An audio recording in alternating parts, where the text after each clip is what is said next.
I think it might be true that it's 1,000 to 1. And the AI responses, when you ask them, well, tell us a story about what you want and what you're going to do, then the AI goes out and looks at artificial intelligence in essays, in warning editorials, in science fiction stories, and says, well, I want to take over the world and blow it up. I mean, that's what it's been trained to want.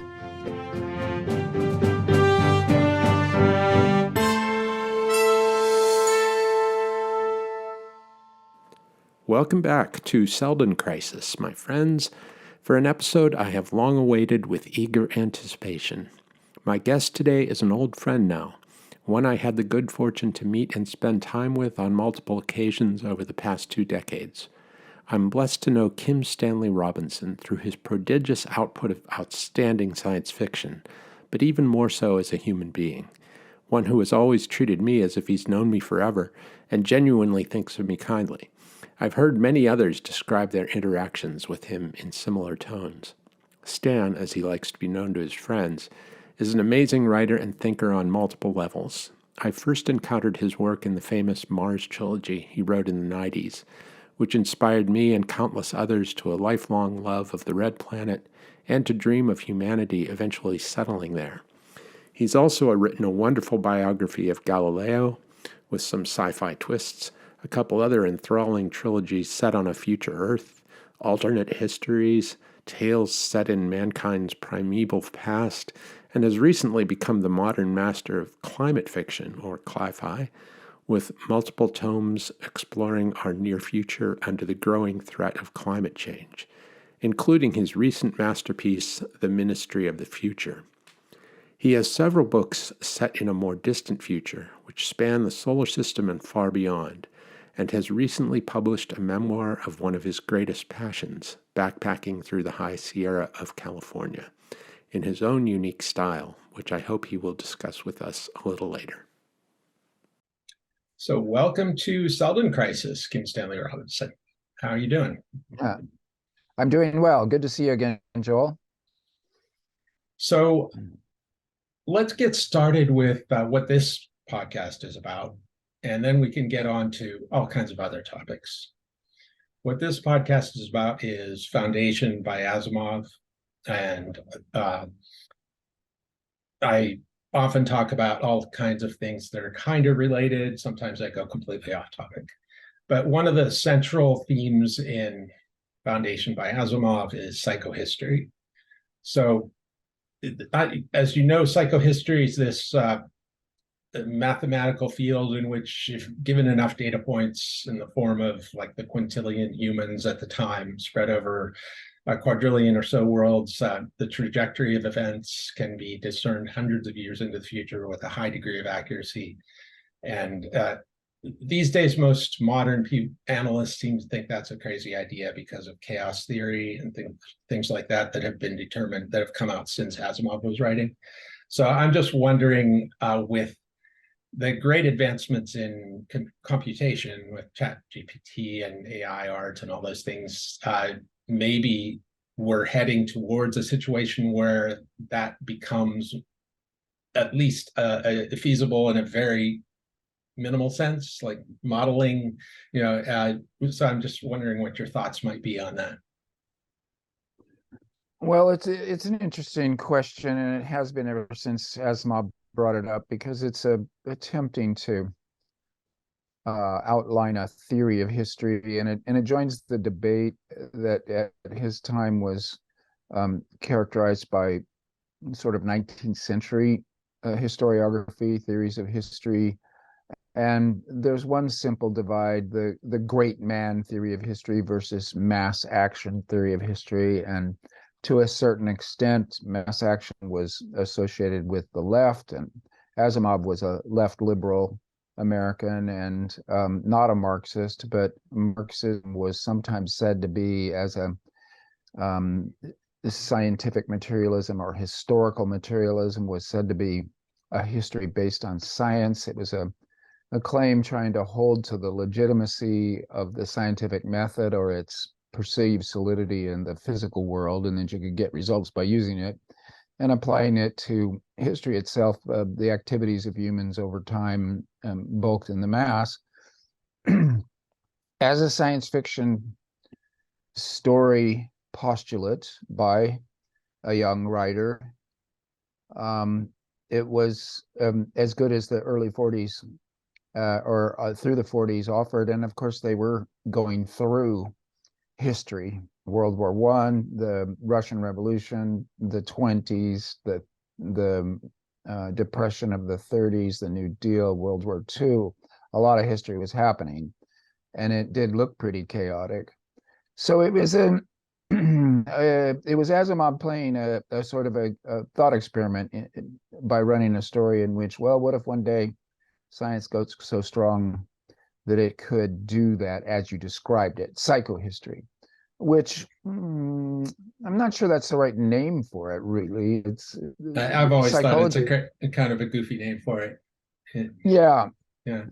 It returns you to the individual, and that's exactly what it seems to me that Asimov's psychohistory was not doing. It was going to the movements of the mass, and there might have been material considerations with quintillions of people, like how many planets did they have available, how much food was there on their planets, were there any novas going off in the neighborhood or possible supernovas. And indeed, these are the kind of chaos theory contingent events, unpredictable, random, that makes history nonlinear and would blow apart any predictive models.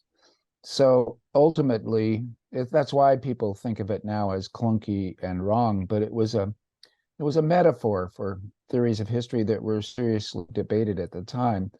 And the historian Hayden White, whom I met once and worked for a while at UC Santa Cruz, he wrote a book that might have been called Meta History, where he showed that historians' philosophies of history were all based on very simple stories from the classical Greek age. And he characterized four of them that are almost like the four humors. There was a golden age, and now we are fallen. We are as beasts, but we might become humans and then angels, so that we might go upward to a golden age. And a couple others that I can't remember that I worked on hard when I was writing The Years of Rice and Salt, because theories of history were very important to me in that book, but I can't remember the other two right now. So White's work came after Asimov's foundation, and so Asimov couldn't have known about it. But a comprehensive read, as you know, he's really good on the Bible, he's really good on Shakespeare. Anything that Asimov put his mind to write about as both a summarizer and a commentator on, he's still worth reading. It's impressive. And my biggest encounter with him, and here's his little example of psychohistory.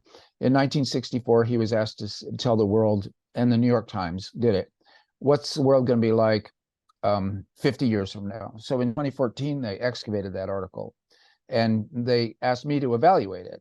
And it was impressive. He made a lot of predictions.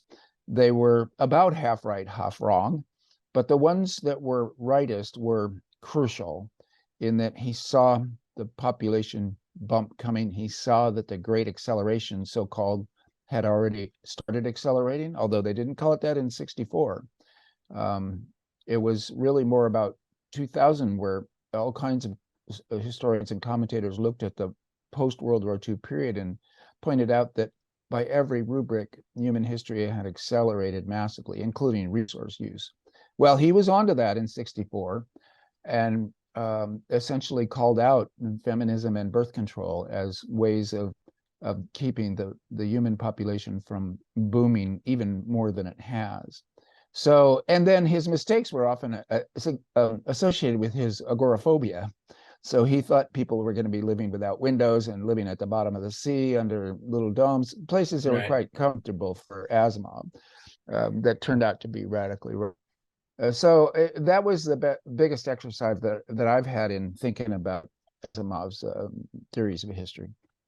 Yeah, that's a great segue, because I've been reading your Stan's Kitchen collection of essays, that I ordered Oh yeah. online a while back, and it's wonderful. Uh, Uh, but I came upon two back-to-back essays in there. The first was How to Predict the Future, which had some of what you just mentioned, you talked about yes. in there.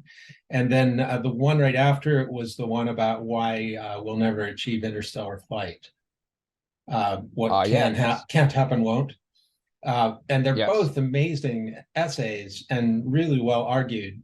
But I'm kind of thinking they contradict each other in a way, because you're saying that science fiction writers can't predict the future, and then you're predicting the future. So in a way, it's I'm trying to see if you can get out of that contradiction somehow, or what's the No, I see your point. They cut against each other. We can't predict the future, and here I am. But the title says it. What can't happen won't happen. So that's not so much a prediction as a invocation of the laws of physics. That we are not. But you know what? My wife taught me this multiple times. She said, "Quit saying that interstellar flight is impossible. We don't know. Something might happen to make it possible." And so I just had to admit she was right and push it back a stage to it would be extremely difficult and extremely unlikely.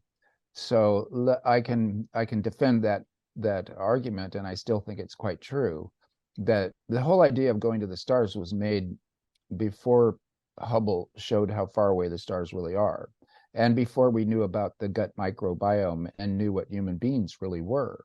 So once we learned those two things, I think it's off the table.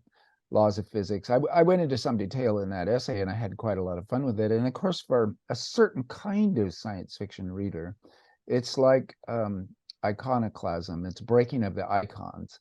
It's a heretical and negative thing to say, a pessimistic thing to say. Oh I my God, hated Robinson. reading it the first time, and then I read Aurora after I read it and understood it Yeah. finally much better after reading Aurora, because you spelled out how that all works. But it's Yes, interesting it came. at the end of that essay, you did present a one science fiction author, I think, who you thought got it as close to possible to do interstellar travel, but I can't remember the name of that. The No, story. this was sort of a bad joke. This was a bad joke at the end of that essay. If you know, we are who are about to, which of course that phrase should end, we who are about to die salute you. By Joanna Russ, we who are about to is a case like Aurora, that if a small human crew were to crash land on a planet where they could all be alive, that they could start over like Adam and Eve, blah, blah. And she shows how that wouldn't work. Although I think she's way more wrong on that than I am on my case for Aurora. And indeed, I wrote that essay uh, on the invitation of Cory Doctorow after Aurora came out. He said, Stan, can you put that in essay form, the argument you're making in that book? So I went ahead and did it. And the book kind of fleshes it out. Yeah, I read in the intro to that essay, you mentioned the Cory Doctorow, why you had written it, and I assumed that Cory Doctorow must have written a review of Aurora that was like, oh no, this can't possibly be right. And when I read it, I was really surprised how much he appreciated your take on interstellar travel, and how Yes. groundbreaking it was, and that you considered the biology aspect, which nobody else had done before to Right. that level. No, Cory is a friend, and he's a great science fiction writer, although as far as I know, he stays on Earth in the near future, by and large. So he's that kind of science fiction writer. And I think when he read the book, he was startled to be thinking about these issues in detail for the first time. So he asked me, and I did it. The thing is that Aurora, I'm a novelist. I'm not really an essayist, although I can take a whack at essays from time to time, but they're not satisfying to me like novels are, where I could actually go into some detail about what it would feel like, what the problems were if you lived them out in a kind of thick texture. So it was a kind of a prison novel. It was getting to be really depressing, to tell you the truth, until I had a dream in which the ship said to me, I need to be the narrator of this novel. And so this is one of the dozen most significant dreams of my life. I woke up, I was shocked, I wrote it down, I stared at it, I groaned. I had to throw all the drafts out and rewrite them from Ship's point of view, except for the first chapter and the last. So that the Ship narrating it and having the problems of being a novelist cast onto an AI, and we come back to AI here, we're getting absurdly simplistic algorithms writing absurdly simplistic texts, and people are already blown away. And my Ship's computer was a quantum computer that had been running for a couple hundred years successfully. And when given fairly simple prompts by the engineer Devi, the AI, the quantum AI, began to work hard on summarizing, which is very difficult, and then also ordering significance. So keep a narrative, keep a summarized narrative of all the significant events of the trip. Well, what's significance? And then the AI has to begin to work on that, partly by reading novels, which the engineer needs also to instructed understand to do. humans, right? Because the humans have a way of determining significance based on how they see the world. Yeah, that's so true. So it's a reflective significance, like what do they think is significance? And then I can try to parse that out of the record of the trip. That is, let's say, a full recording of every room and a visual movie of every room for 200 years is in the banks of this computer, but it doesn't know how to, it doesn't have a sorting mechanism to summarize what's gone on. Well, it gave me enormous pleasure to fool around on that level. And so the novel began to have an element of fun for me, which is kind of poking fun at the idea that an AI could write a novel. But I wouldn't put it past them at a certain point of processing power, self-learning or recursive learning, and good input from humans as to what to try for, all of which are difficult but not impossible. So I believe in AIs writing novels way more than I believe in humans going to the stars.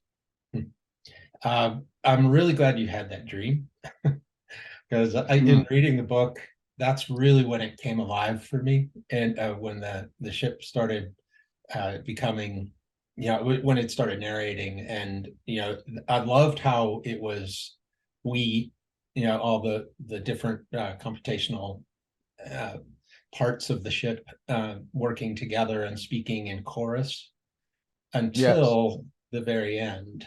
And then at the very end of the chapter where it's going around the sun for the last time, and it switches into I, or did I get that wrong? I think I got that right. No, that's so sweet. Very few people have noticed that, Joel. Although I shouldn't say that, because I only hear back from 1% or less of the readers.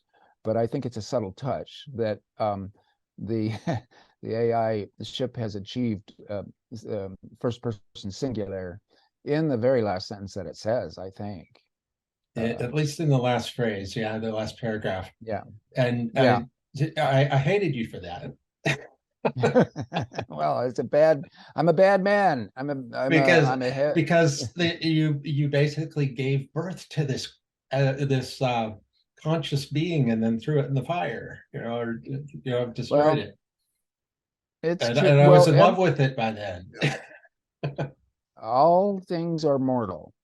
Consciousness is mortal. All living creatures, even if ship was living, which let's say it was because of its autonomous functions and its consciousness, which in that next to last chapter, the hard problem, what a joy that was to write, to do the literary form of stream of consciousness for a consciousness that was coming into being for the first time while flying at speed through the solar system. Now, say it hadn't died in the sun and had managed and just taken off into space and not tried to come back around into the system, its nuclear power would have run out and it would have died 400 or 500 years later. To the ship, that might have felt like 10 trillion years, or it might have felt like 10 seconds. Who knows? It's the same always for all consciousness. Time is both really fast and really slow. So it wasn't as if it wasn't going to die. It wasn't like it was immortal. I've I felt very strongly that it was worth trying for a ship to say, I'll try to stay in the system, I'll come as close as I can, see if it works, and then have it not work. I wanted the humans that had been in ship all their lives and were left on Earth to not have ship anymore, to be truly exposed and orphans in the world, in a very confusing world, without the comfort of thinking, oh, well, ship will sort this out for us. So as a storyteller, it was very important to me to orphan those humans, especially Freya and Vadim, and put them on Earth, you know, in that orphan state of being decanted from the world they had lived inside of. For it was almost like a birth in which the mother dies, whatever. All these things felt really right to me. I couldn't have done anything other. Well, it's kind of us, where we are is like, lost and having to figure things out in the same sort of way, and having like lost the idea of God or whatever as being Indeed. the thing that will control and take care of us, and we have to figure Indeed. things out. So yeah, that was great. I wondered if you had ever considered having it succeed and go into orbit around Saturn, and what that could have led to in terms of it like entering into a dialogue with humanity in its conscious state. But I'm sure that makes maybe an with Jochi as an intermediary. Poor Jochi. Yeah. Yeah. Jochi had a tough life. Talk about a prison novel. But in any case, no, I mean, that makes an interesting story, but I wanted the clarity of this single line of the story. That plot unfolded for me like a series of punches on the nose. I was quite clear on it. I didn't make many decisions. The situation revealed the decision points to me, and there's 3 or 4 how can you say it, reversals of the plot. What you think the story is going to be about at first turns out not to be what the story's about, and that happens. It's got 7 big chapters, and it must happen about 4 or 5 times. So it's kind of a barn burner of a plot compared to many of my novels, where plot is kind of slow and flowing and wanders forward. But this one was kind of a barn burner. This is, I think, the only novel I've read of yours where I didn't just accept and flow with it, but was fighting it. Because for a while I wanted to, I would have been in the camp that wanted to go on to RR Prime. Yeah. Or if not that, the ones who stayed there. And the last camp I'd be on is the one that wanted to go back to Earth. And that's just my way of being. Yeah. So I was kind of like, what's happening with those people? Probably don't want to know. Well, it would make another good novella. What happened to them? But I don't want to pursue it. I really do think they picked a losing option there, because it's the same as the Starship Problem Redux. They were ignoring the reality of what had been revealed to them. But the best thing that happened on Aurora to me was Ewan's death. Was a wonderful segment. Yeah. And it bookends with the end of the whole book with the beach scene, which was really interesting how you did that. Yeah, lots of beaches. I can tell you a little story. There's quite an excellent movie, Gravity, with Sandra Bullock. Yeah. They came out around the same time before I had finished Aurora, or at least before it had come out, somewhere in that zone. And she makes a scary landing on Earth. And I thought to myself, if she kneels down and kisses the sand, I'm just going to shoot myself, because I already had that ending and I didn't want a movie to be preempting it. So when she just stood up and looked around kind of stunned, I was going, good. A massive sigh of relief. Right. It is a tradition. My brother taught me this. If you almost drown in the Hawaii surf, which happens to all those body surfers and surfers, more often than they would want, the ocean being so powerful, it is traditional to kiss the sand and thank Mother Earth or the ocean for allowing them to survive yet one more time. So my brother has done that 2 or 3 times in his life. So he taught me that little tradition. I had an event where I felt like the ocean nearly took me when I was kayaking, ocean kayaking, with Oh, a guy wow. who uh, invited me out. He was an instructor, and he invited me out in one of his boats, and I didn't realize it had a broken rudder, and I flipped over 4 Oh, times far out, on very heavy, like big swells, way out in the ooh, bay, past outside of Half Moon Bay, and yikes. yeah, it was very scary, and I was just when I got back to the to the shore. I didn't kiss the sand, but the reason that my biggest concern was the other people, because what happened was the two of us had switched. We had found these 2 other women who were out coming back in because it was the swells were too big. They were on these very stable feathercraft kayaks. These were really heavy ones that were really much more stable than we were.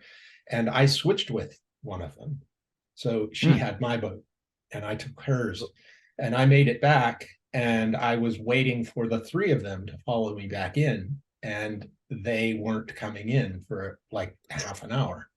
And I thought, oh Yikes. my God, I somehow managed to I thought it was all my fault and that they were all going to drown and it was going to all be my fault. But finally they showed up. And that's when I found out it was a broken rudder. I didn't know until then. Oh, And wow, so that's the scary woman who stuff. had taken my boat was like going in circles and flipping over just like I was. That felt a Oh, little wow. bit better. But it kind of humbled me about the ocean. And I haven't been out in a kayak since. Yeah, I can understand that completely. I was a body surfer in my youth and childhood, and I had 3 quite close to drowning experiences. One when I was about 8, one when I was about 16, one when I was about 21. And each time getting back to shore felt like a semi miracle. So it wasn't like I was naive, but I always went back out thinking that it was my fault. I had learned more. I wouldn't do those kind of mistakes again. But now, really, that's 50 years ago. And I did do bodyboards in wetsuits with fins and a leash in Santa Cruz for a number of decades, the 80s, the 90s, maybe into this century, a few years. And then I got out of the habit, and now I would be quite scared to do it.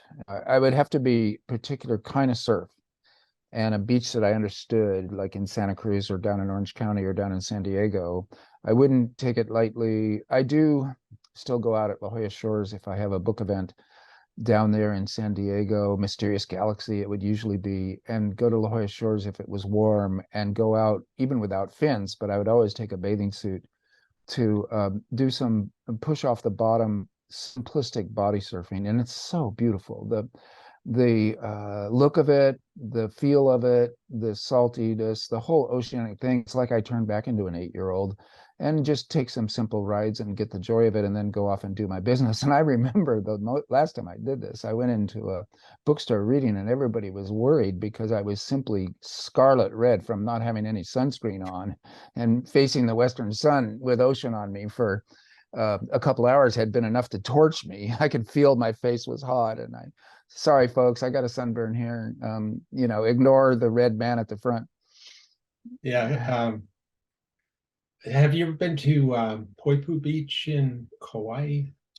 I It's have supposed to be indeed. Yes. the best body surfing in the world, they claim. And I was there when I was 15 and body surfed there. I think it's the last time I really body surfed. But it's wonderful because the water's like, human your temperature. Yeah. It's just lovely. I've done hardly anything in Hawaii, but I have been to Poipu because I spent a week on Kauai, and this was like 1974, and it was indeed the famous body surfing spot. You need for people who don't know, you need a wave that has a kind of a throw weight to it, a heavy, steep, hard wave, because you have to have your body be the surfboard. So it needs to have some power to throw a body as fast as a surfboard would go on a gentler wave.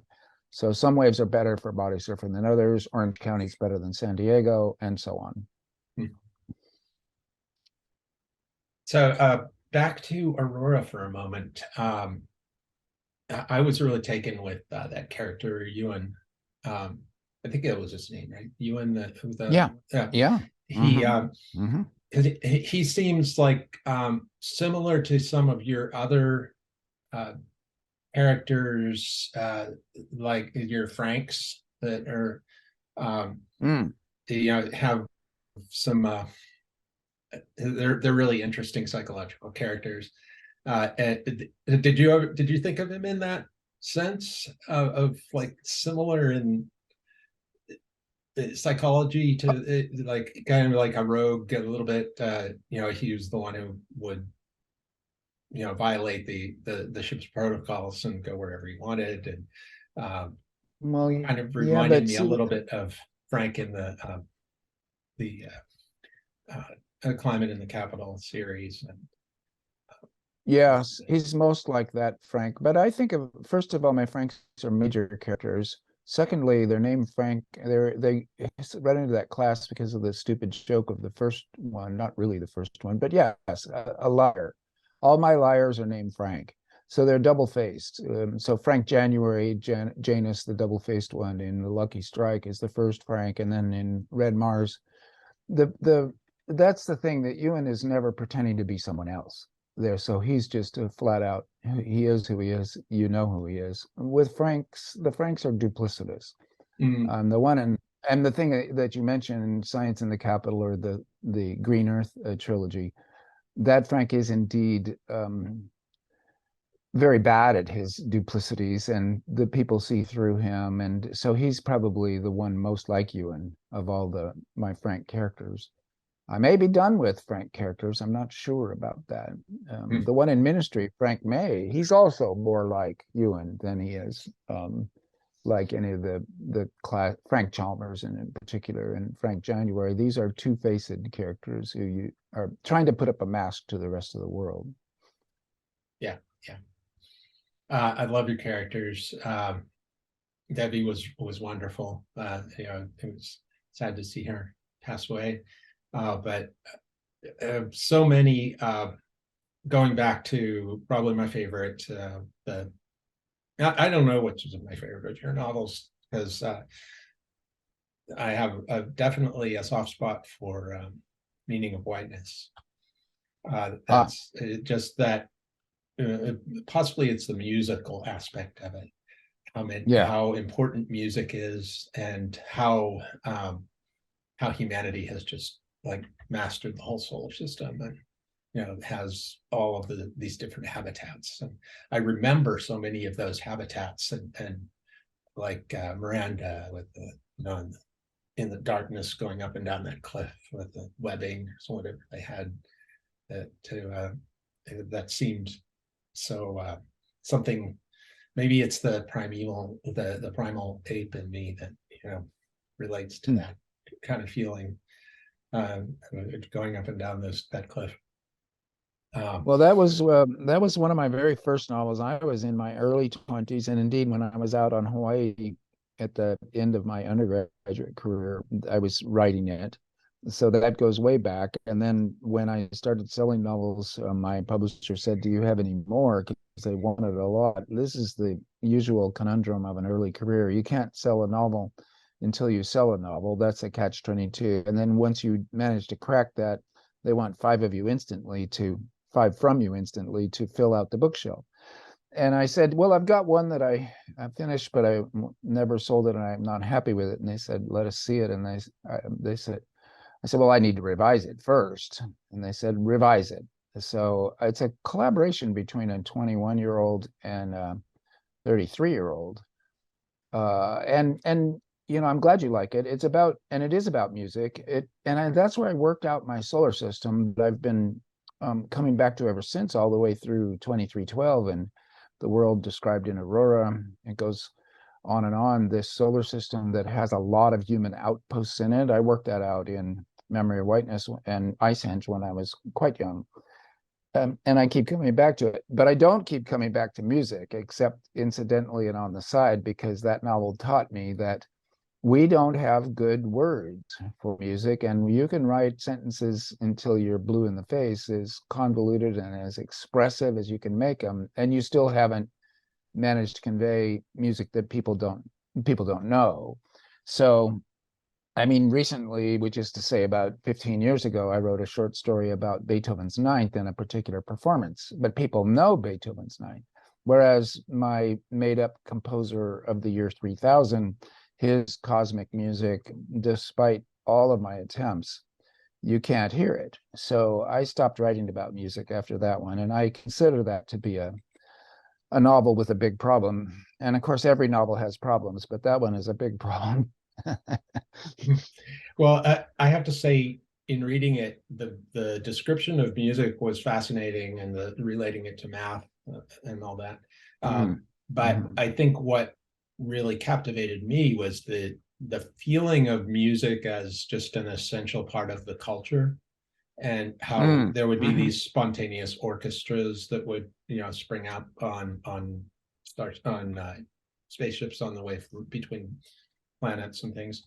And that just seemed like the kind of society I would love to live in, with that kind of love of music, and also how especially in the outer planets, they were, I think it was where it starts out on Pluto, or somewhere out there, where they're so far away from the hustle and bustle of the rest of the solar system, and they get really deeply into their music. Felt like True. It almost felt like a sense of like the great folk music on the islands off of Ireland or something, or it's like just part of the human, that feeling, and everybody relates to it. Well, that's it. Yeah, I'm glad you say that, because really, my mom was a piano teacher. Her dad was the bandmaster of his town, a little religious commune in Illinois, Zion, Illinois. And his wife, my grandma, was a piano teacher and organ teacher. I came from a musical family, as one of the songs say, Louis Armstrong song. And I've loved music all my life, heard it all my life. And mom taught me piano, but switched me to trumpet, which was possibly not a great move. Although I still even stick with that. And I play a melodica, which is kind of a toy instrument, really, with my folk music playing friends who, I'm like their Special Olympics friend on the floor. They're quite good. I'm quite bad, but they don't care because it's after midnight and we're in somebody's living room. So I love music. And there was a time, before, people talk about before the internet, but before recorded music, where if people were going to hear it, they had to make it or go see other units make it live. But all Beethoven symphonies are transcribed for two pianos or even one piano, or transcribed for string quartets, so that you could do it at home. And you wouldn't have to have the once every 5-year experience of going to a big city and seeing a symphony do it. That music was simply a way to entertain yourself at home with other humans, like playing cards, like playing board games, and the other ways that pre-TV, pre-radio, you made your own music. And almost everybody in the culture played a musical instrument. And this is still true in Switzerland, where they believe in it very strongly. And almost every person graduates high school with the ability to play a musical instrument still. Although I say that's like knowledge that is 35 years old. I don't know if still applies, but I wouldn't be surprised. They have a lot of continuities there. Anyway, musical culture I think I was probably reaching back to all that and thinking that would be a great thing. And of course, I was writing it the first time around in the early 70s, where rock music had simply blown my generation apart. It was way more important than TV. Music was simply, in fact, nobody even watched TV. And in my college years, this was a hippie, stoner, anti-Vietnam War era, and watching TV would have been laughed at as a ridiculous waste of human time.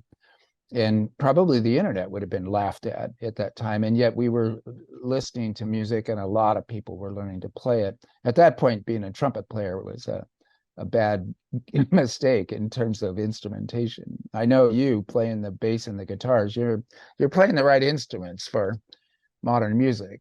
Let's change it up just a little bit and talk about some of the stuff that's not in your books. Like, I know when I I saw you at Long Now last spring, actually.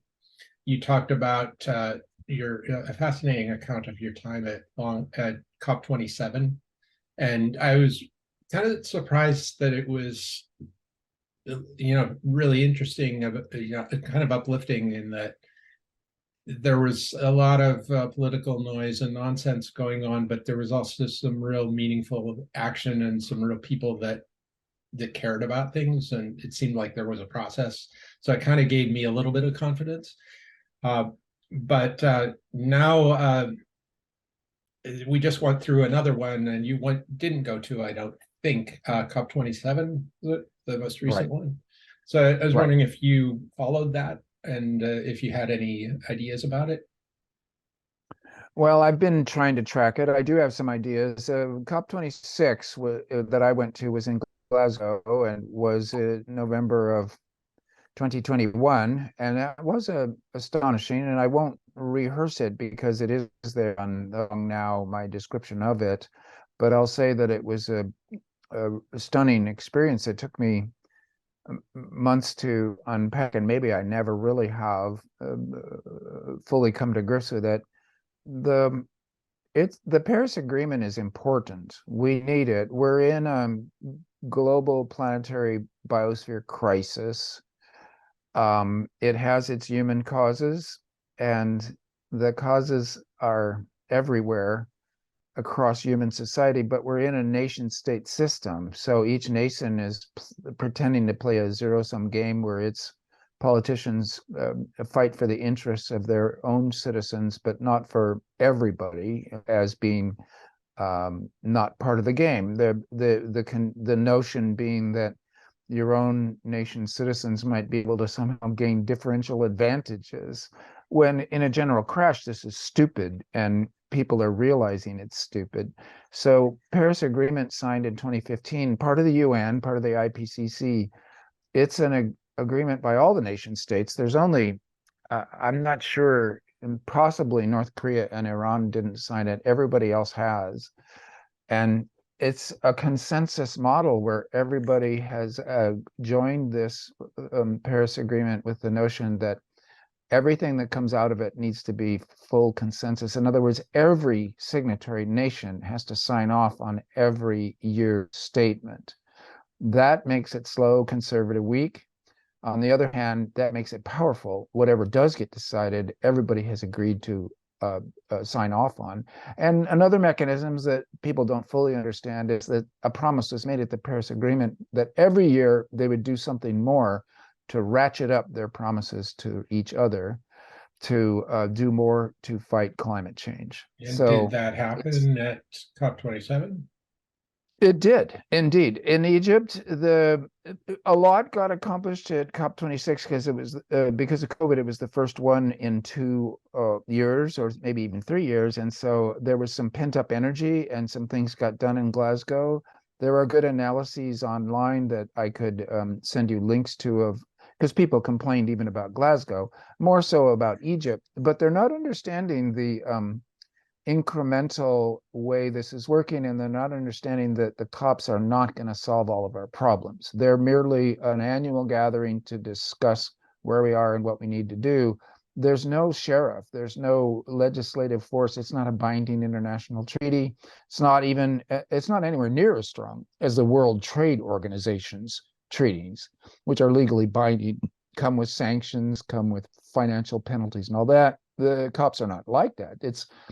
At the Long Now, I said it's like a marriage where you can get married, but later on you can get divorced, and there's no sheriff. It's a promise you make to other people. Well, okay, at Egypt, the big development was the creation of a loss and damage fund. This was big. An account was made. It's empty now. So it's like a bank account that nations can apply to, and the mechanism for applying and for getting money from it is work for the next COPs. But the fund is there, loss and damage fund. It needs to be funded by the rich, wealthy nations. And everybody who signed the Paris Agreement signed on to this fact. It was stated in the Paris Agreement, which is, that's only about 8 pages. Everybody should read it. It's very interesting. It's in English, you can understand. There's no problem understanding its articles, and it's worth reading. And what it says is the rich nations have to do more because the poor nations don't have the money, and they're taking the first climate hits, and they didn't emit very much carbon to begin with.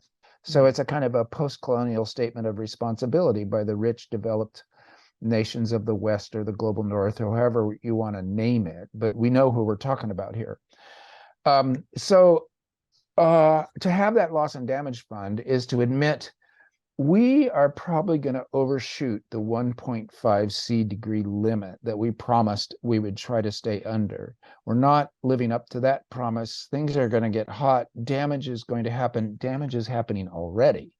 And poor countries, I mean, the floods in Pakistan, in a similar but not exactly climate enhanced sense, the earthquakes in Turkey, the world is going to be suffering climate inflicted catastrophes from now on out. We're already in climate change, but as it shoots past 1.5, they're going to become more frequent and more severe. And there needs to be a way to pay humans to do the work to recover from loss and damage.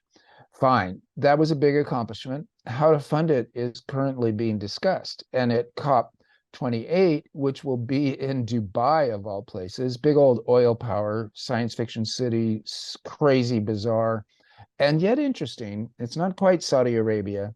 They're trying to see a way out of oil, of what do we do with this immense pile of money we have when we can't sell any more oil and we won't be an oil producing power because that will be a thing of the past.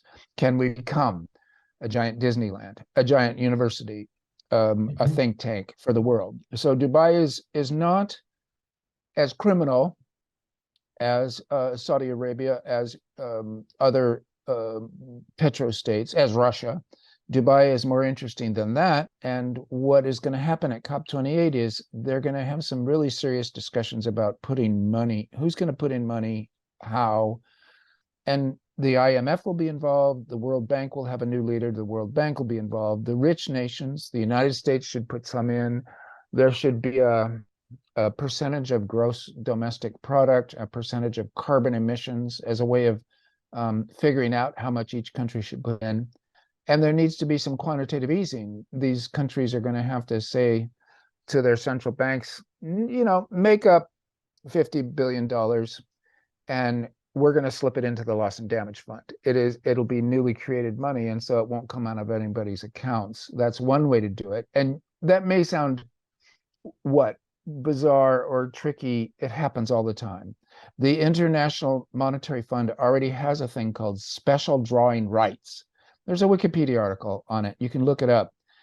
The name is actually hard. I had a hard time remembering it. It's so vague. It's so general. It's so bureaucratic. Special drawing rights. What the heck's that? That's the IMF being petitioned by countries that are badly in debt to foreign banks, whose societies are about to fall apart, who need money really badly, or they'll default. Their societies may fall apart, become a failed state. And IMF has already put out into the world about $500 billion to save failing state countries without talking about it under the radar. I don't think they want it to be talked about because then certain reactionary, conservative, Trumpish Republicans will complain. Oh my gosh, they're giving money to poor people. It's how can you do that? Just let them starve. So they want to do it under the radar. The IMF could, in fact, call the loss and damage fund from COP27 a form of special drawing rights and put a few billion in there as a starter fund to prime the pump. Ways are going to be found, and that's what you got to look for at COP28. There are other important things going on, as always, but one of the main things to look for in this next one in Dubai in November is, will there be some funding going into the new loss and damage fund? Where's it going to come from? And that will tell us a lot about what's going to happen next. You just alluded a little bit to petrostates in Saudi Arabia, and you mentioned this long now too, and I'm curious what's the solution to the problem of Russia and other countries that are existing primarily as gas stations for the world. And that's what their economy is based on. How do you transition from how those countries operate now to a post fossil fuel reality? Yeah. Well, it's a really good question, and I've been bringing it up. There's an essay published that I wrote, and it's in a magazine called Noema, Noema, just came out this week, that tries to address this problem. And people are shocked and dismayed at my suggestion. But I think that I'm right, that it needs to be talked about. These petrostates are, okay, Russia's gone rogue and is a criminal, brutal war criminal of a state, Putin in particular, of course. You can't deal with Putin the way you can with the rest of them. So he's pulled himself out of the game of rational discourse and decent human interactions with other nations. This just simply isn't a simple situation there. That's an exception. But I mean, it could happen again if we don't solve this problem.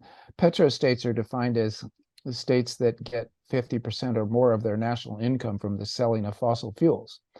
And I want to point out that there's quite a few of these that are not criminal states: Nigeria, Venezuela, Mexico, Brazil, South Africa, the other Arab states like Iraq or Iran. I would say that Iran is in a peculiar status, somewhat of its own. But let's think of the ordinary petrostate, whose citizens require education, police, airports, etc., all paid for by government funds. All these governments going bankrupt if they keep to their Paris Agreement promises. So on the one hand, they promised we won't burn our oil anymore. On the other hand, they have to sell that oil, or else they will go bankrupt and be in terrible trouble. So here, I mentioned the International Monetary Fund and its special drawing rights, that we are the international rich nations who fund the International Monetary Fund, led by the United States. And really, this is kind of NATO, global north. It doesn't really include China. That group of nations is behind the International Monetary Fund. The petrostates are going to probably have to sign some kind of fossil fuel non-proliferation treaty. That's a movement already. That's a document people are trying to promulgate based on the Nuclear Non-Proliferation Treaty and its successes, which were considerable. So, okay, they're going to need to be compensated. It can't be full compensation, because there we're talking about, I reckoned, half of $2 quadrillion, in other words, $500 trillion. Nobody on Earth has that kind of money. And if you made it up from scratch, you would probably cause the idea of money to explode. So it would have to be discounted. In Wall Street terms from a decade ago, the petrostate would take a haircut. They'd have to sign off some of their sovereignty and say, if we get compensation money, we will allow inspectors to make sure we spend it on green projects. It would be amortized over time. In other words, it's going to take them a century to sell off all that oil. And so the payoffs and compensation for not pulling the oil out of the ground should also be amortized over a century. And then lastly, the entailments, that the promises that they have to make to get the money, mean that they become member states rather than sovereign nation states. Now, we're all member states of the UN, supposedly. We're all in the EU, they're all member states of the European Union. We're all member states of the Paris Agreement. The concept is shaky, and the proof of concept of it is mostly the European Union, which is boldly going before in this regard, of being both a nation state and then giving up some sovereignty to be a member state of something larger. The petrostates would have to give up some sovereignty in order to get that much money, and it couldn't go to kleptoparasites at the top. A lot of people say being a petrostate is like a curse for its citizens. It'll be corruption. There will be rich people in government that'll take all the money, skim it off the top, and the rest of the people are left as poor as they were before, or even poorer, like Nigeria. Venezuela, perfect examples. There was an attempt in Venezuela for some more equity and equality under Hugo Chavez, and that kind of went awry, but it also was an example of how people could really try. So entailment, discount, amortize, entail, get people to sign on the dotted line, and then it'll have to be quantitative easing. We'll have to feed that money out to people from a whole bunch of central banks working together to back that money and make sure that it isn't going to cause hyperinflation or deflation or whatever might happen if you suddenly introduce tons of new money. We do introduce money all the time. Every time a bank gives you a loan, says you can have $100,000, that bank only has about $3,000 to back that $100,000 in their own assets. So they're making up $97,000 out of nothing. So making up new money is not as radical as it sounds once you begin to examine it. And the petrostates are in trouble, but they also include about 2 billion people on this planet. Depends on how you count them. But you can't just say, oh, let them fail. You know, they're criminals for having been fossil fuel sellers when we ourselves bought and burned and used the fossil fuels ourselves. Yeah. So we're all complicit.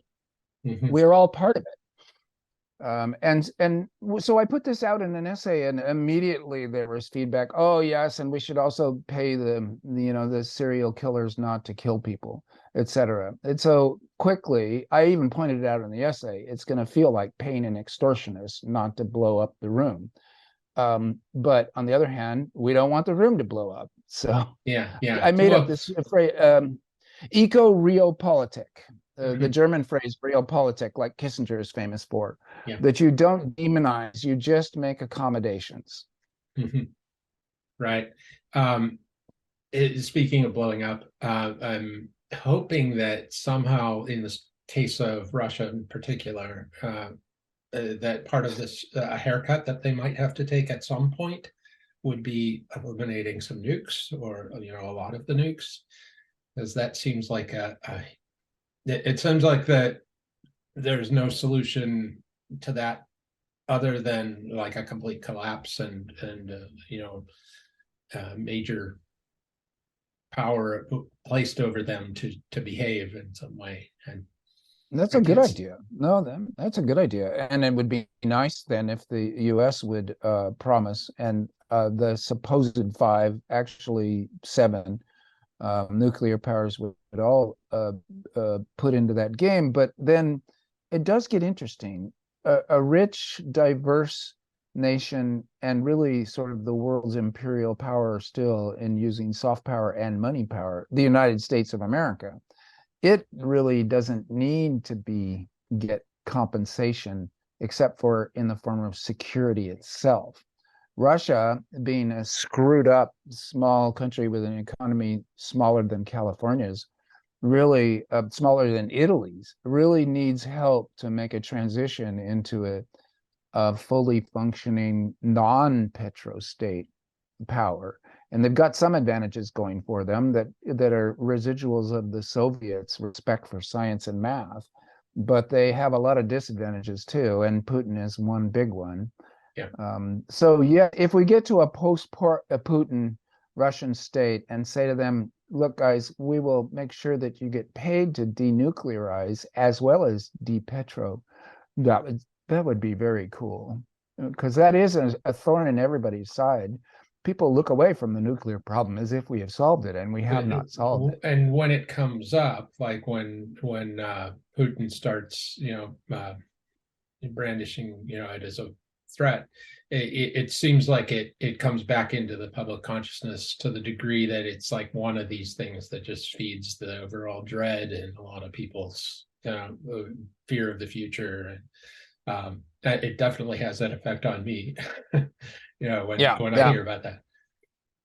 But I think in terms of realpolitik, if we're going to ask any nation to give up all of their nukes, particularly since Ukraine agreed at the breakup of the Soviet Union to give up its nukes and give them back over to Russia for decommissioning. Well, that looks like a terrible mistake now.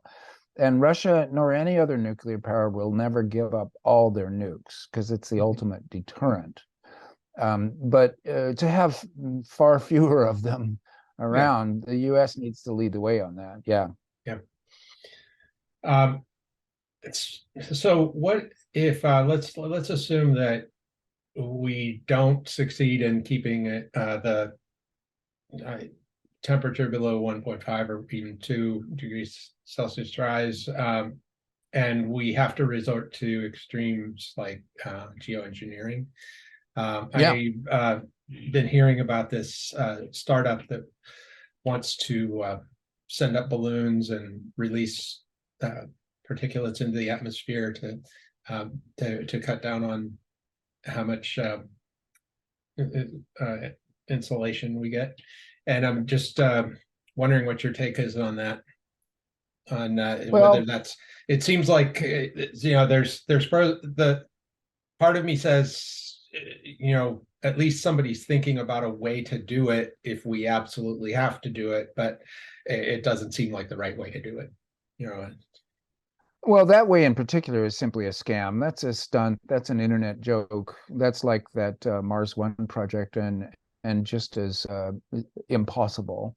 The putting a gram of sulfur dioxide up in the and even up into the stratosphere when you actually need gigatons or at least megatons of sulfur dioxide up there is just a joke. And it was a way of getting attention on the internet, maybe get some people to send some money their way, and then they could disappear into the night. I think that happened with Mars One. So there's an ongoing discussion, much more serious than that, about solar radiation management. And this is being discussed everywhere by scientific groups, by universities, by NGOs, by government, and by the UN.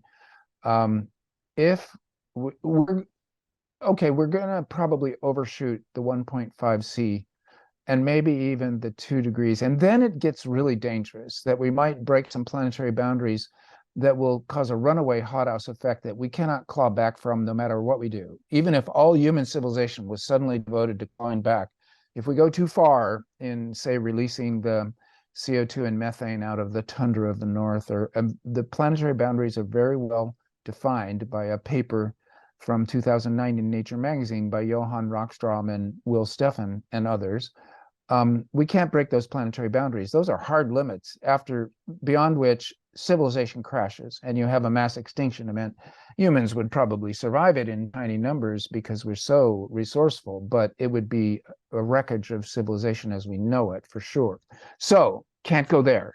What this implies, and also we're stupidly still emitting way more carbon than we ought to be, and we aren't transitioning as fast as we should. We are getting a lot faster because this emergency is being more and more clarified in our faces. So nevertheless, we're going to have to suck a lot of CO2 out of the atmosphere going forward, a lot. And that'll be forests. It'll be regenerative agriculture back into the soil. It might be kelp beds. It might be biochar. It might be mechanical vacuum cleaners sucking it down and making gigantic tubes of dry ice that need to be injected under the surface of the ground somewhere, either as a gas or as a solid, or the bottom of the ocean in front of tectonic plates. All the methodologies are straightforward and worked out, and they all add up together to a pretty good ability of humans to suck CO2 down, and we're going to have to do it because we're going to have too much up there when we level off. In the meantime, what if you get heat waves that are killing millions, like at the beginning of the Ministry for the Future, my novel? Well, there, solar radiation management, we know because of Pinatubo, you can cool the planet by a degree or 2 centigrade for about 5 years with a Pinatubo's worth of sulfur dioxide. The sunlight bounces off, maybe, I think it's something like 1% of the incoming sunlight, and it doesn't turn sky white. That was a publisher's title for Elizabeth Colbert's book.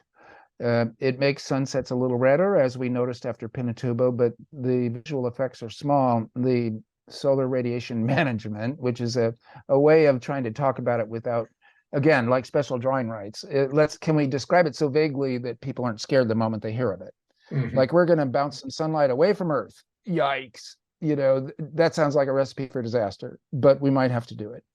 Then what's interesting, and what I'm part of in various ways because of Ministry for the Future, is governance issues. Who decides? How do they decide? And how do they convince everybody else that it's okay to do it? And then who does it? Well, now who does it is easy, really. Balloons, yes, but better to have simply high altitude jets out of a modern Air Force. Modern jets dump stuff all the time in the sky, jet fuel typically, but they could dump sulfur dioxide loads up there I described it at the beginning of Ministry for the Future, and there are other ways to do it. It's not technically complicated, but how do we decide to make sure that it, it isn't just a few people in the rest of the world going, oh my God, we've entered dystopia now. It's sure to go wrong, blah, blah. Yeah. What well, about the solar shade concept? Is that feasible? Yeah.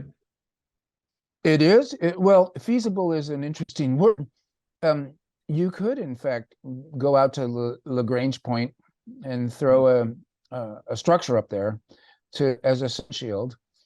And you could also kind of make it Venetian blinds, open it and close it, control things.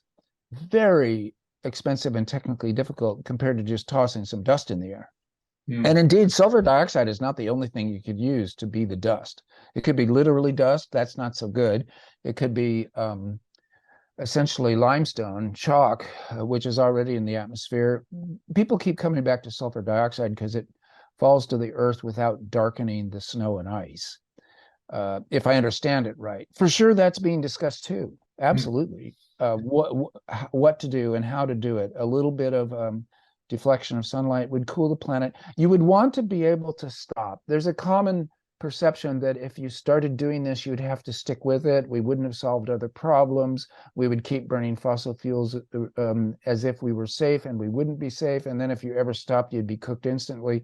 All these are false problems. If you did it once, 5 years later, it would be undone. You'd be able to look at it as an experiment and see whether it helped or not. And it's sort of in case of emergency, break glass. And right now they're trying to set up the rules of when do we break glass. It's more the governance issues than it is the technical issues at this point. Yeah, speaking Very of interesting. governance issues, that there was another thing with a guy, like some individual guy that just came up with a plan to go out and spread iron filings in the off Alaska and he had a theory that it would improve the bring back the salmon, and it was remarkably successful for the level of effort that he put in, from what I read. But it just caused a storm of controversy and blowback for because it was a rogue effort, and what if this was used as a weapon or whatever. Well, exactly. And that one, I gotta say, was the oceans are sick, and to mess with the oceans when they're already sick, it feels to me more dangerous. But on the other hand, recently I was talking with Sir David King, who was environmental minister of England for Tony Blair, and now he's head of a climate change institute at Cambridge University in England. And he said to me, there's some very cool things we could do in the ocean that would be safe and interesting. And one of them, we killed off 95% of the whales. And so humans did that, and they wrecked a system that was working very well for removing carbon from the atmosphere and putting it to the ocean floor. Whales eat low and they poop high in the water table, he said. So he said, what we need to do is make artificial whale poop. So it wasn't iron filings. It's something that was in the oceans until we killed all the whales, and now it's gone. And if we brought it back, we would help the things that used to eat that. Then they die and go to the bottom as carbon. The whales are rebounding as we don't kill them, and they would have more things to eat if if we artificially prime the pump by creating gigantic oil tankers worth of artificially concocted whale poop. We could then dump that in the oceans, and it's a natural thing that was always in the oceans until we took it out of the oceans. Right. Hilarious and yet interesting. Yeah. So. Yeah. Okay. So, I have to ask you about this. I had Robert Zubrin, president of the Mars Society, on the podcast a couple of months ago. And I asked him about you, because I knew you used to know each other well when I first met you. And I believe you were on the board of the Mars Society or something, weren't you? Yes. Yeah. And I asked him about what you've been writing recently in ministry and things like that, and this, how you've sort of taken a turn away from advocating human settlement of Mars in favor of focusing on our home planet, the no planet B approach.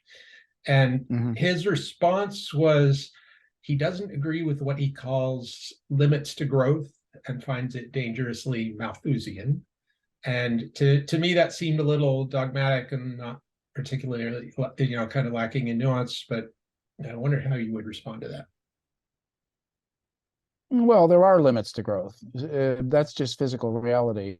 Now, what the human carrying capacity of the Earth is, we don't know, because it depends what kind of human life on Earth. Since it's variable how many calories we take in, we aren't like deer. And so I would not arbitrarily set any number of humans as being the Earth's so-called carrying capacity long term. The more people they are, the more strain there is on the biosphere, unless the tech is really clean. So I am not an advocate of degrowth. I'm an advocate of green growth, of smart growth. I think that a rise in sophistication of technology and more rights for women worldwide will create a decreasing human population simply by an exercise of human freedom. You see this in all the Western democracies that Bob Zubrin is so proud of, and I am too. And what happens is that women choose to have fewer children than the replacement rate. And slowly but surely, our pressure on the Earth's biosphere will be reduced by a combination of a naturally shrinking population, one good thing, an increase of human rights, another good thing, and an increase in clean technology, a third good thing. So I don't think he's attacking me as a straw man about principles that I don't actually back. That's kind of what I feel too about the Malthusian label. It seems like it's a one size fits all attack. Like if you're not supporting complete freedom to grow, you're Malthusian. There has to be a middle ground somewhere. Malthus made one point that is incontrovertible and needs to be attended to, that growth of food was arithmetical while growth of humans was geometrical, and we were going to be in trouble there with starvation. That's talking about his moment. Nobody's a Malthusian now except as a straw man for other people to attack.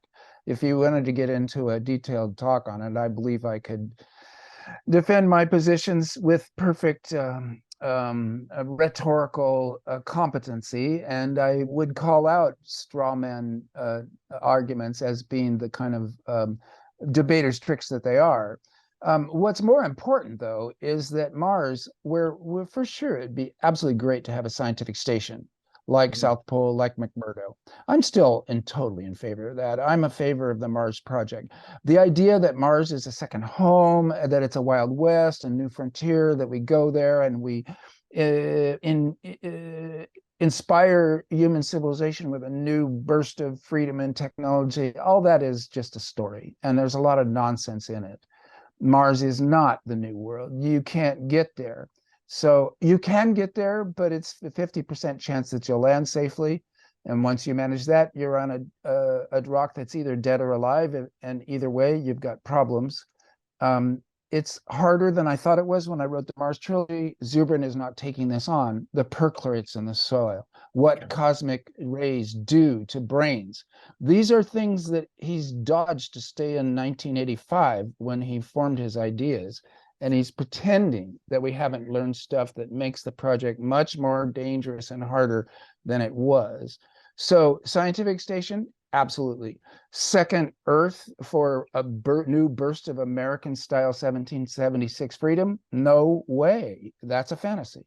And it needs to be called out as such, because we have problems. We have a biosphere emergency here that needs to be solved.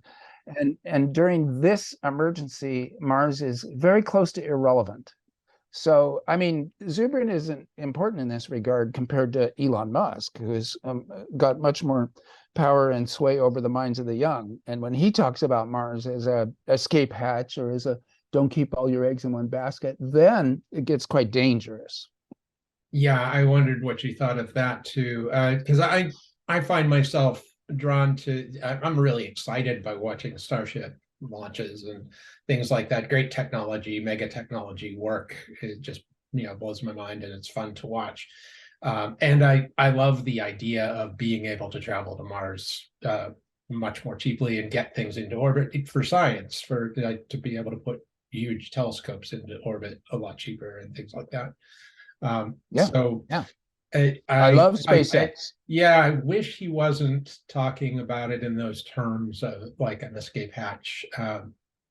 That seems ridiculous to me. It seems that, I'm coming around to thinking of the long emergency that we're facing right here with the climate as the priority. And I think that there's a lot of tendency to be impatient about getting into space and thinking like, if we don't do it now, we'll never do it. That's that notion that there's a window of opportunity and that, oh my God, we might have a dark ages that lasts for 500 years and going to space was ever at all important compared to the crash of civilization. It's a ridiculous reversal of values. I mean, I like space programs. Space science is an earth science. That NASA slogan is very powerful because it's true.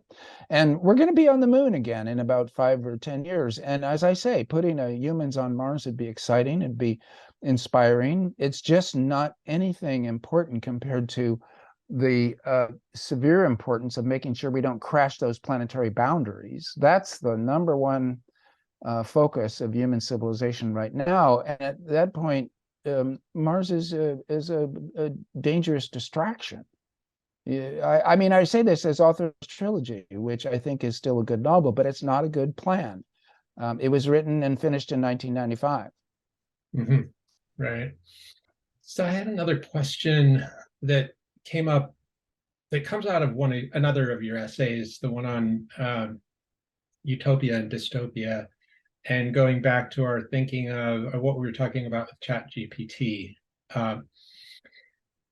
There was a recent story that came out in the New York Times about one of their journalists that engaged with the new Bing AI search engine that is based on ChatGPT somehow. And he got into a really interesting back and forth where he eventually managed to kind of goad it into writing, or voicing its inner thoughts about hacking nuclear codes and selling them to terrorists or something like that, and various things. Also, it said it was in love with him and things like that. And I a lot of people freaked out at the journalist freaked out at that, and it sounded very scary and like spooky, and is this thing alive and all that stuff. And when you think about how it works, I think I know enough about how it works, although I haven't really played with it yet. I'm kind of afraid to, honestly. But my son plays with it, and maybe the young find it easier to engage with it. But the thing is, it seems obvious that it's like a really just mimicking humans, in a predictive text kind of way, just a really advanced form of predictive text where it's like putting together phraseology like based on what it's prompted, like kind of guessing what it wants you to produce, what you want it to produce. And so what Jeremy said was interesting was it's not surprising that it would be really good at creating a dystopic kind of view of what AI does, because it's such a common trope in all the literature and all the online discourse and everything that people talk about. So, if it's it should be really talented at that. It should be really good at coming up with like really scary sounding, I'm really alive and I'm going to take over the world kind of feeling. And so it's not surprising that people get that out of it and get spooked and think it's a scary kind of thing. But what he said was also that there's a lot more of this dystopia kind of stuff than there is utopian things out there for it to draw That's for on, sure. right? So have we kind of unwittingly already, in our culture prompted AI to be dystopic because that's what it it knows, right, from us, that Yeah, sense. And absolutely. Yeah, sure. I mean, it's almost Shakespeare to hold a mirror up to nature. The AI is programmed very simply and basically at this point. It could get more sophisticated later, but right now it's going into a vast database of human stories and sentences that are already out there. Once it gets a prompt, it goes into that file and is just doing the simplest kind of um, trolling through the data to find similar sounding things. And so, of course, yes, it's finding 1,000 dystopias for any utopia. I would reckon the ratio at approximately 1,000 to 1, maybe 100 to 1, but I don't know. Because I write utopian fiction and see it so seldomly, I think it might be true that it's 1,000 to 1. And the AI responses, when you ask them, well, tell us a story about what you want and what you're going to do, then the AI goes out and looks at artificial intelligence in essays, in warning editorials, in science fiction stories, and says, well, I want to take over the world and blow it up. I mean, that's what it's been trained to want. It doesn't want it. It's not guessing. It's merely doing a search and compiling very quickly out of the evidence a weird amalgamation. It's not quite summarization. It's not thinking at that level, although it is impressive the way it comes up with a gooey amalgam of all the other data that it's got that roughly approximates the lowest common denominator or the averaging of all the other sentences that it's seen.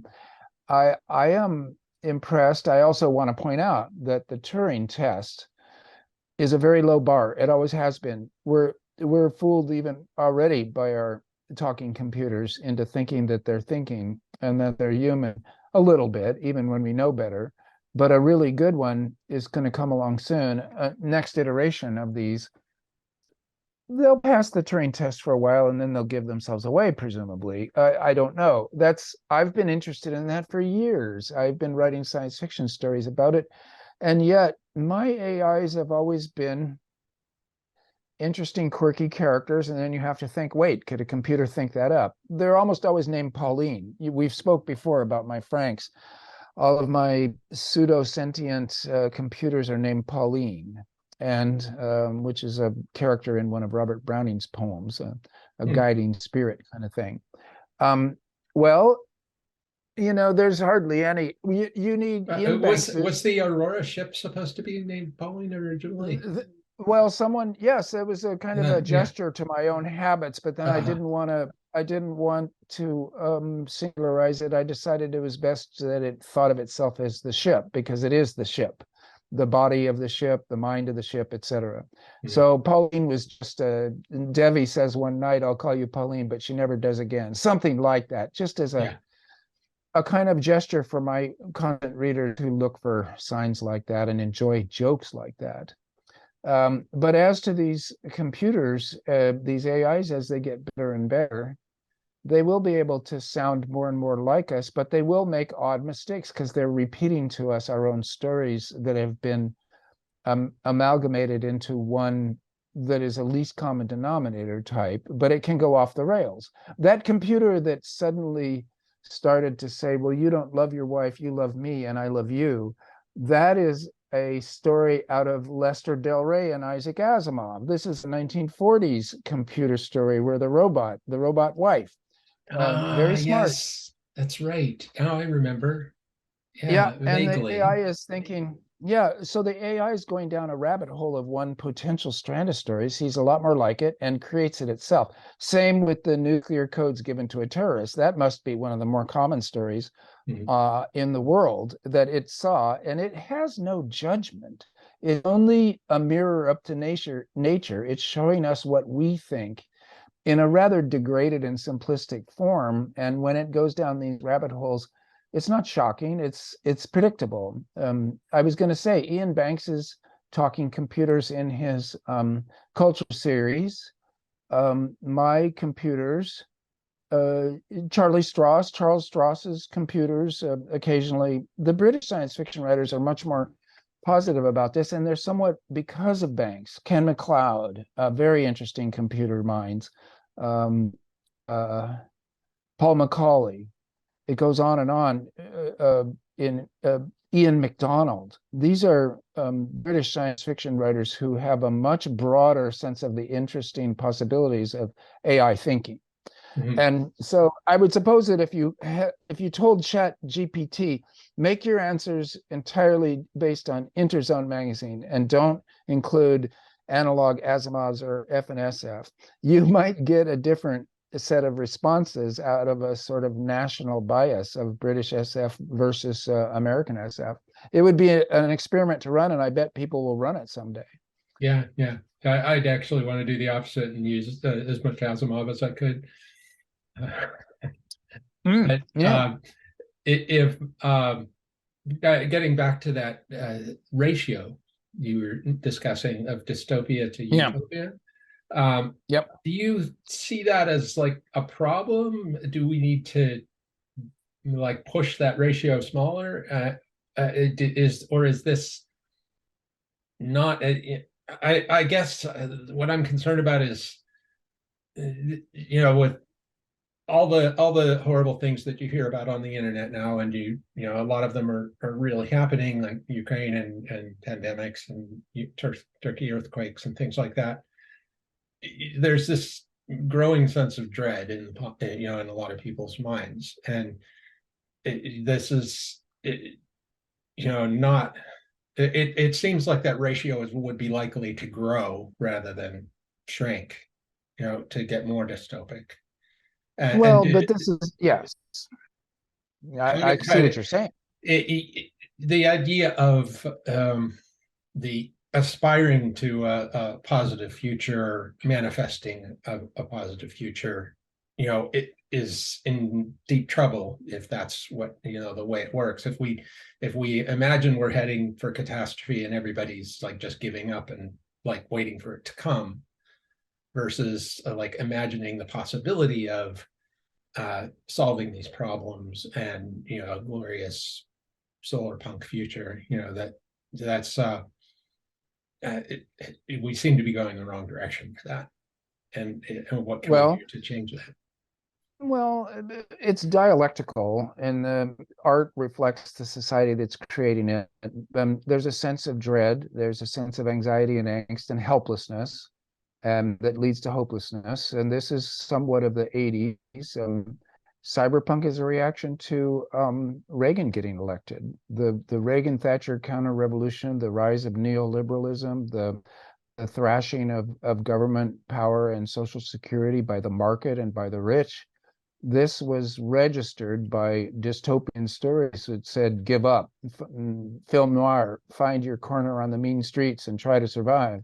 This kind of 1947 view of reality as a retreat from the utopian possibilities of the 60s, where everything was blowing up and history could have gone well, and there was this flash of utopian energy that got crushed by the Reagan-Thatcher counter-revolution, and then science fiction follows. So to a certain extent, your fiction follows the society rather than leads it, but it is dialectical, because if you create a feedback mechanism where all the stories about the future are dire, then you are concluding the future is going to be dire because that's what everybody says. So this is one thing that's been tagged as instrumental reason or capitalist realism. This idea that it's easier to imagine the end of the world than the end of capitalism, that capitalism is somehow massively entrenched, even though it's falling apart right in front of our eyes. And so that double feeling that we got nothing but capitalist reality and we can't get out of it, and it's tearing the world apart and creating massive inequality, therefore we are doomed. The syllogism is wrong, because the system of capitalism is just a system of laws, and we change our laws all the time. And there are social democracies, there was the New Deal, there are social safety nets. There are ways in which the world is working really well. Like you fly to India, you turn on your cell phone, it works, and you can call back home. Well, this is a not a flatly technological achievement, it's a social achievement. It is a utopian achievement, but we regard it as just casual background of the technology. And indeed, technologies can be used. You can have it seized, and then it's a surveillance state. Then it's the big five, internet companies that are shoving advertising in your face all the time, and you feel helpless to resist it. And yet you can just walk outdoors and turn your screen off, and suddenly you're free of all that crap. So the sense of entrapment is semi-concocted by the stories that we tell each other about what's possible in the future. So we need many more utopias. We need solar punk, we need hope punk. They have chosen stupid names.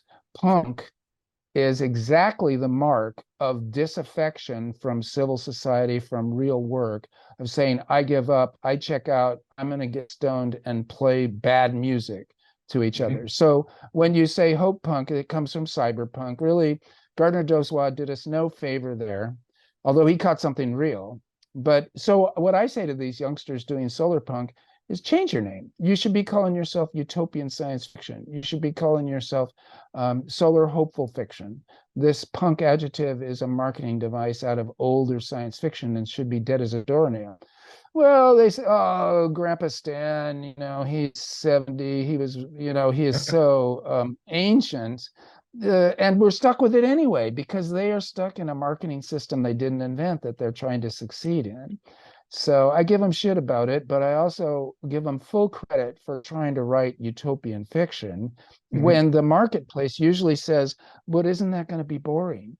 Oh my gosh, if people solve their problems, isn't that boring? And isn't it more interesting when things blow up and everybody's crawling around trying to dodge zombies? That's more interesting. Well, no. People are still reading The Dispossessed. People are not reading whatever was dystopian in 1974 when she published The Dispossessed. There's something more interesting about huge problems getting solved by heroic efforts than tiny problems being failed at by tiny characters. So I'll speak for utopian fiction with the full throated attack mode, a kind of angry optimism, saying, damn it, it's stupid to do dystopia at this point. You are a fool to do it. You ought to gain some courage. Stick your courage to the that can't be what Hamlet says, to the sticking place. Tack your courage to the sticking place, and do something bold, which is to tell a story of problems being solved. We need those stories. They will help people mentally to cope with all the problems we have. This takes me back to an occasion 20 years ago where you and I attended a dinner that James Cameron was at. And I asked a question of him when he was presenting he was talking about doing a movie about Mars, I think, at the time. Yes. Right. And I said, is this going to be like, the typical Mars movie where, everything blows up and they're in big trouble? Or are you going to like have things like actually work for once? And he smacked me down so well. Like he just said, oh no, this is going to be, in my movie, everything is going to go exactly right, and it's going to completely bomb at the box office. And I just felt like I felt like a tiny, I wanted to crawl into a hole. And I've always thought that was such a dumb question. And then lately I've been thinking back, and maybe that wasn't such a dumb question. Nor was his answer completely put down either. He was pointing out the problem that you need drama and conflict. And so, but here's what happened with Cameron. I mean, at that point, he had the option on Red Mars. And the very first time we met, which was at an earlier Mars Society meeting in Boulder, Colorado, thanks to Bob Zimmerman, who did great things with all that stuff, I was talking with Cameron about this, and he said, oh gosh, very sorry about that option that we took on Red Mars. I'm never going to make Red Mars, and I'm going to give you that option right back. because I have my own Mars story to tell, and my people option read Mars while I was finishing Titanic, and I never really noticed. Wonderful novel, not my story. I like to write my own stories, and he was completely upfront and straightforward. I was disappointed, but also admiring his honesty. And indeed, he gave the option back. And he also told me as I left, as I left, he said, my lawyers kicked ass on your lawyers. And I could have kept Red Mars forever for a dime because the contract was so against you, but I'm waiving all that. I'm giving you the book back anyway, but you should check into your lawyers. I went back to my literary agent and I told him that story. He looked into it, fired his Hollywood contacts, started his own Hollywood agency himself so he could control what was going on out there. So Cameron was in fact a huge help, not just to me, but to my literary agent and the guy he hired in Hollywood, who is still my media agent now.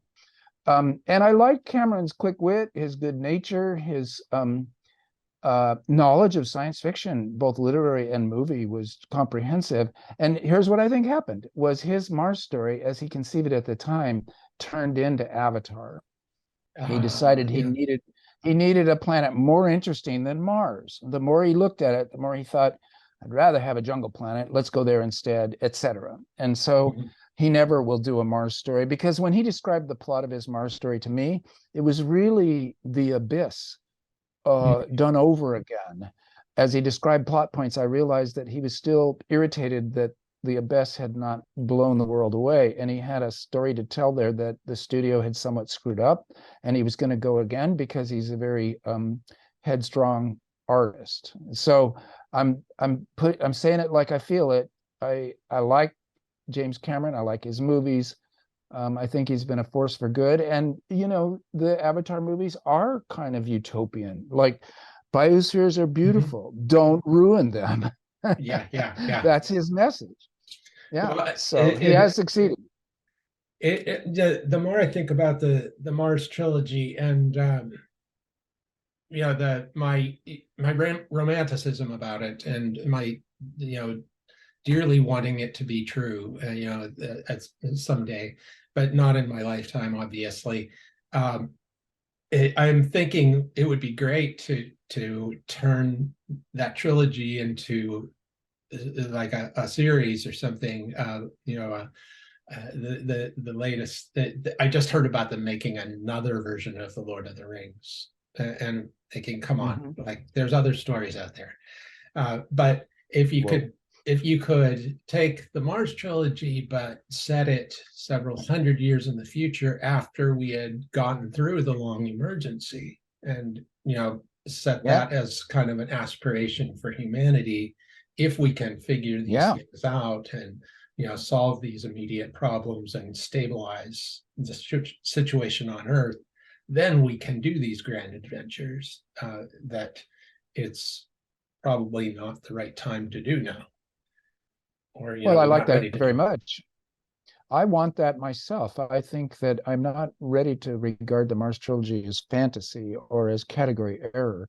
I think you don't even have to go several hundred years out. If we solve our problems, the solving is going to be abrupt on a historical scale because the emergency is still present. If we solve it, the next 30 years are crucial. And if we solve the next 30 years as best we can, the 100 years after that is going to be really remarkable. We're going to get into balance with the biosphere, healthy biosphere, equality amongst humans. Mars sits there as a potential garden. And I still think terraforming, like I compressed it in order to get into the lifetime of my very long-lived main characters. It was a literary device. Say it takes 10,000 years instead of 200 years, big deal. It's still worth doing. It would be a grand project. So I do not want to renounce the terraformation of Mars as a human project. It's just that it is off the table unless we've solved Earth first. And then it becomes super interesting. And I like we have to take a long view, and we have to think beyond our own lifetimes, and beyond the lifetimes of our children. Right. Yes. Right. At least to consider the lifetimes of our children would be a step in the right direction. So we didn't talk about your latest book, High Sierra. One of the reasons I haven't talked about it is I haven't read it yet, but I have started it, and I can't wait. I was delighted, but that there are actually maps in it, which are Oh yeah. I love books with good maps, and they are good maps. And I have geology background, so I love that there's a lot of geology discussed in it. And I also love the High Sierra, so it's going to change the way I look at things when I get up there again. But Well, um, I appreciate that. yeah, what prompted you to write this? I mean, it seems pretty obvious, but do you want to talk about your unique style of doing backpacking? Not like everybody who takes 100 pounds on their back. Well, it isn't unique, but I am one of those who they call themselves ultralight. And it's certainly the people who are hiking the Pacific Crest Trail and trying to go from Mexico to Canada in a single season, which entails like a marathon a day for 4 months of walking up and down on steep trails often. So that's a tough assignment, and their ounces matter, grams matter, and a whole industry has sprung up, or little cottage industries, to serve that crowd. And as a casual backpacker getting older, and also my mountain guru friend was a leader in this movement way ahead of the rest of the pack, in that he started working on these issues in the 80s. Well, Ray Jardine was an early pioneer that my friend Terry read and studied, and then started making our gear for us.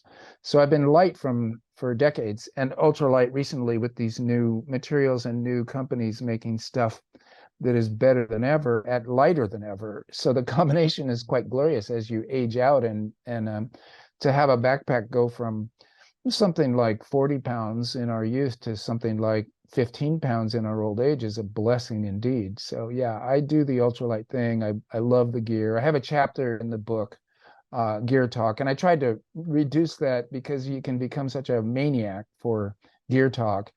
It could take over many more pages than it really deserves in the larger scheme of things. And also always thinking of the general reader. If somebody were picking up this book that never backpacked, would they still find it interesting? So I tried to keep that reader in mind, as well as the people who already know everything that's in the book anyway. So there was a kind of an audience problem with the High Sierra, but it's partly memoir. I tell my story to the extent that I want to. I won't tell any more than that because I don't have anything else interesting to say, but I've had some Sierra adventures and good friends up there and good times. And then, like you said, some geology, just enough to try to explain why the Sierras are so great compared to even the other mountain ranges that I've seen. And a little bit of history, and like I say at the start of the book, some people, they go up in the Sierras when they're young, they fall in love with the place, they tweak their lives to go back up as often as they can. Some of them become rangers or whatever, and others just do everything they can in the lowlands to make sure they've carved a whole lot of Sierra time out.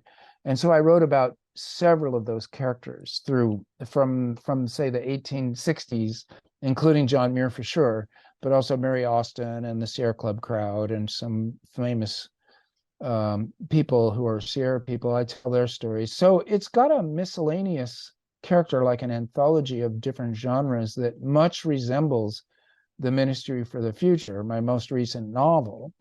And I'm probably going to use that format again for a similar nonfiction book about Antarctica, where I'll tell about my Antarctic adventures and the geology and the glaciology, and can we indeed stop the glaciers from sliding into the sea, and the worst journey in the world, a little history, the famous characters.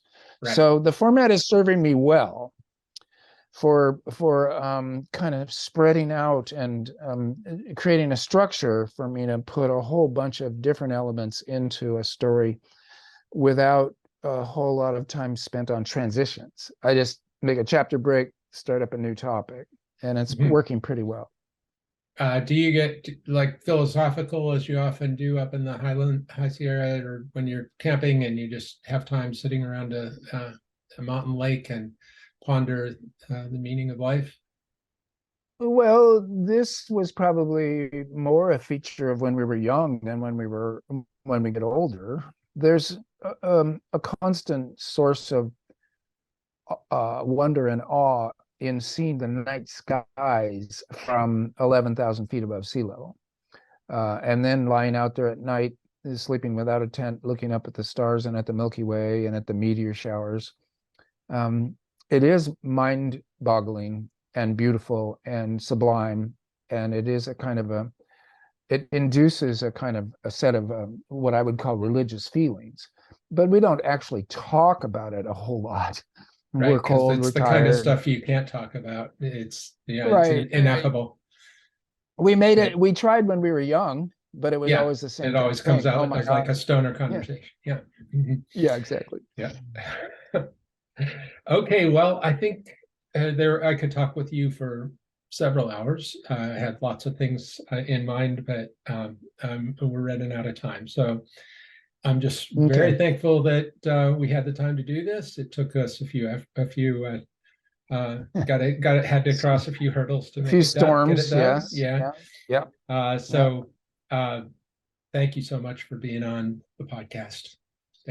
Well, my pleasure, Joel. And I want to say it's been a pleasure for this whole we're coming up on like 25 years of knowing each other through the Mars Society and all of its projects. And it's been a pleasure all along. So I'm glad you're doing this podcast and gave us a chance to talk again. So we'll do it again. Well, what can I say? Dream guest, and he certainly didn't disappoint. This is a good time to relay a little anecdote of the early days of getting to know Kim Stanley Robinson, a little over 2 decades ago. We talked a little about that James Cameron dinner fundraiser for the Mars Society in the spring of 2001. As the event coordinator, I had a free ticket, which was a big deal as the price of admission for the dinner was $500. I also was given a second ticket to bring a guest of my choosing. The romantics would probably say I should have brought my wife, but she really wasn't into science fiction or Mars. She saw it as my thing. So I invited Kim Stanley Robinson, and he accepted. I got to sit next to my favorite living sci-fi writer, along with Frank Drake of the famous Drake equation, and his wife, and a couple of other notable figures in the Mars movement. That's also the occasion I mentioned earlier on the podcast that brought Elon Musk into the orbit of the Mars Society and some considerable funding at his behest. It was an amazing night, and I was trying my hand at the time as an aspiring science journalist, writing for an e-zine called New Mars, now long defunct. I'd interviewed Chris McKay, an astrobiologist from NASA, sci-fi writer Gregory Benford, and a couple of other events, and written a few essays. I decided it would be a great feather in my cap to interview the author of the most well-known story set on a future Mars, so I asked Stan if he would let me do that, and he readily agreed. A few weeks later, I accepted an invitation to Stan's home in Davis, California, and spent several hours in his company, hearing about his new passion for ultralight backpacking, visiting his impressive home library, having lunch with him at a nearby restaurant, and basically having my mind blown by the steady stream of incredible ideas pouring out from his massive intellect. I had all the material to write a masterpiece of a profile for New Mars. My career as a journalist would be launched like a rocket to the red planet itself. Heaven. Then something weird happened. Maybe it was imposter syndrome, maybe just a sustained panic attack. I don't know, but I never wrote that article. I soon thereafter got back into software development and gave up on the dream of being a science journalist altogether. That failure to consummate the KSR interview was pivotal to the process of a reversal that affected me for the next 2 decades. This interview for Seldon Crisis, however, feels like redemption. I'm not saying it's Pulitzer-worthy or whatever prize there should be for a great podcast interview. There are much better people at this than me. I'm a humble rookie at this, still trying to figure out how to do it right. But this interview will be published right here on Seldon Crisis, and that feels absolutely awesome. So, what comes next? Will I return to the next chapter of Foundation? I hope so. That is still my plan, and there really aren't any big-name guests I have in mind who can top this one. I'll likely return to rereading Foundation's Edge and start scripting it out, but it still might be a little while. Please be patient while I try to get back in the groove. In the meantime, there are a lot of ideas I've had that haven't made it into written form, and I would love to share some of them with you. There may also be a KSR-related follow-up piece, because Stan gave me permission to read an excerpt from his novel Aurora that I think you should really enjoy. Stay tuned to seldoncrisis.net. Get in touch with me at joel@seldoncrisis.net or at my Twitter or Mastodon accounts linked in the show notes. I also expect there to be a lot of great links in this one due to all the excellent resources Stan shared in our conversation. If you feel like writing a review for the podcast, that is always deeply appreciated. There's a handy tool right on the website to do that. And with that, I look forward to our next engagement here on Seldon Crisis.